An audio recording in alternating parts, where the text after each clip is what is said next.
Assalamualaikum warahmatullahi wabarakatuh. Perkenalkan, kami dari kelompok 11 Praktikum Bioekologi Organisme Pengganggu Tanaman Shift B.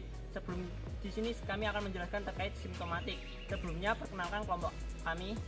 Saya Eka Elok Musdalifah dengan NIM akhir 087. Saya Muhammad Ridwan Spitoriki dengan NIM akhir 088. Saya Muhammad Fajar Kurniawan dengan NIM akhir 089. Saya Elin Fiutarika dengan NIM akhir 090. Jadi apa sih simptomatik itu? Nah, simptomatik adalah bagian dari fitopatologi yang menyelidiki, melukiskan, dan membanding-bandingkan gejala penyakit pada tanaman. Nah, secara morfologinya, gejala penyakit pada tanaman ini dibagi menjadi 3 loh. Yang pertama ada nekrotik. Nekrotik adalah kerusakan pada sel atau matinya suatu sel. Yang kedua ada gejala hipoplastis yang disebabkan terhambatnya dan terhentinya pertumbuhan sel. Yang ketiga, gejala hiperplastik disebabkan pertumbuhan sel melebihi biasa. Nah, itu tadi bagian dari morfologi gejala penyakit pada tumbuhan. Untuk penjelasan lebih lanjut, saksikan video ini sampai selesai ya. Dadah. Oke. Untuk gejala nekrotik sendiri contohnya yaitu menguning pada daun. Penyakit pertama adalah nekrotik, disebabkan karena adanya kerusakan pada sel atau matinya sel. Gejala-gejala nekrotik antara lain yaitu 1. Klorose, menguning, yaitu perubahan warna dari bagian tanam yang seharusnya hijau menjadi kuning akibat rusaknya klorofil. Gejala menguning yang merata atau sistemik, bila gejala ini terdapat pada semua daun dari tanaman, biasanya merupakan gejala sekunder yang disebabkan adanya serangga parasit pada bagian lain dari tanaman itu, misal pada akar atau pangkal batang. Dapat juga disebabkan oleh keadaan luar yang kurang baik, misal kekurangan zat lemas atau nitrogen.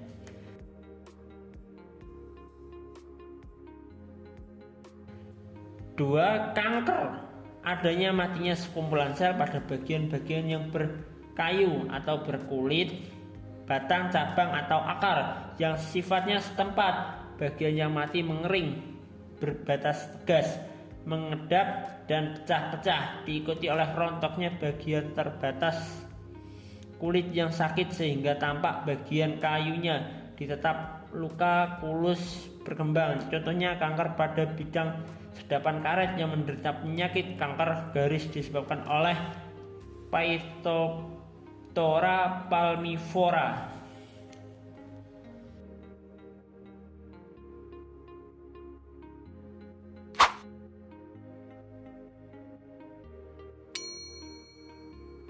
Gejala hipoplastis pada tanaman. Tanaman pada kali ini adalah tanaman pisang. Salah satu gejala hipoplastis yaitu tanaman itu kerdil. Gejala-gejala hipoplastis. Salah satu gejala hipoplastis yaitu kerdil pada tanaman yang ditepungi adalah pada pohon pisang.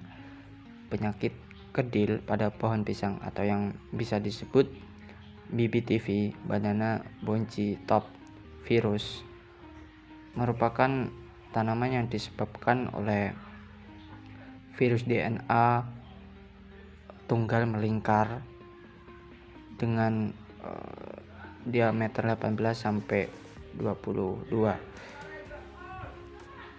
Ciri-ciri dari penyakit kerdil adalah terdapat garis-garis dan bintik pada tulang daun.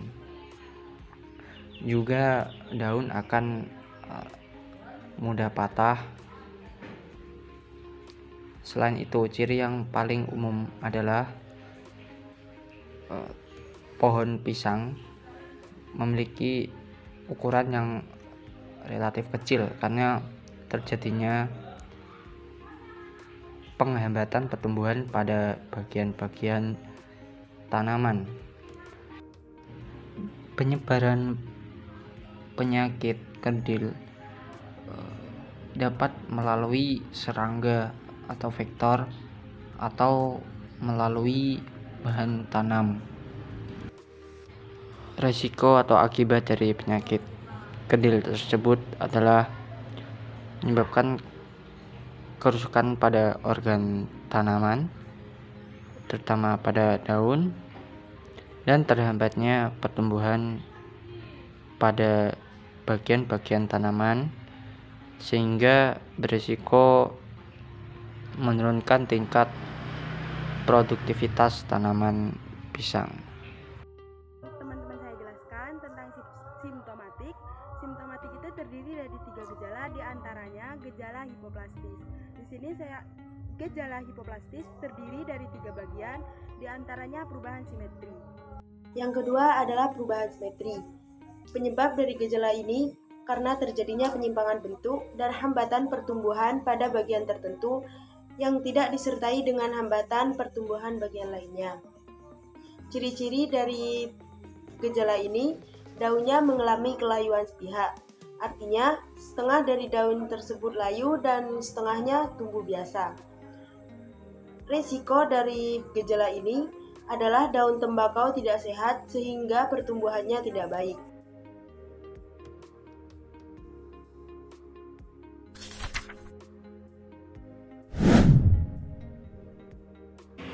Gejala penyakit yang ketiga adalah hiperplastik. Nah, contoh tanamannya adalah tanaman mangga. Gejala yang pertama adalah sesidia atau biasa disebut dengan gal ataupun sering disebut juga dengan tumor. Yang pertama ada sesidia atau yang sering disebut dengan gal atau tumor. Penyebab gejala penyakit ini karena adanya serangan hama berupa tungau atau larva atau yang sering disebut dengan belatung, yaitu spesies lalat Procontarynia meteyana. Lalat betina tersebut bertelur pada daun muda dengan menggunakan ovipositor organ pengeluar telur. Selanjutnya, dalam waktu 3-4 hari menetas menjadi larva daun dan menetap dalam daun selama 10-14 hari. Nah, di saat menetap inilah si larva menghisap cairan yang terdapat pada daun. Ciri-ciri dari gejala ini adalah terdapat bintil-bintil pada daun muda atau daun bagian atas. Hal tersebut merupakan respon tumbuhan terhadap iritasi. Jika diperhatikan lebih dekat, isi dari bintil tersebut adalah larva. Apabila disayat bagian tengah akan terlihat larva berwarna putih. Fase pertama dimulai bintil berwarna putih, kemudian berubah warna menjadi merah kehitaman. Dan jika diperlihatkan bagian belakang akan terlihat lekukan. Resiko dari adanya bintil ini akan mengganggu proses fotosintesis sehingga merugikan pertumbuhan dan menyebabkan penurunan produktivitas tanaman mangga.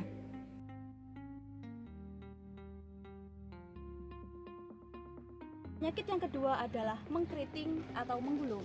Nah, bisa dilihat. Mengkeriting atau kerupuk pada daun mangga.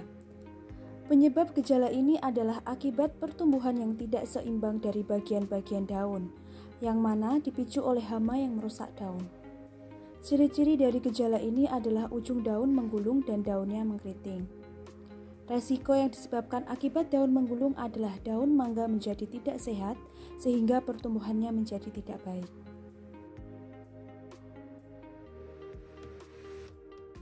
Sekian video dari kelompok kami, semoga bermanfaat. Wassalamualaikum warahmatullahi wabarakatuh.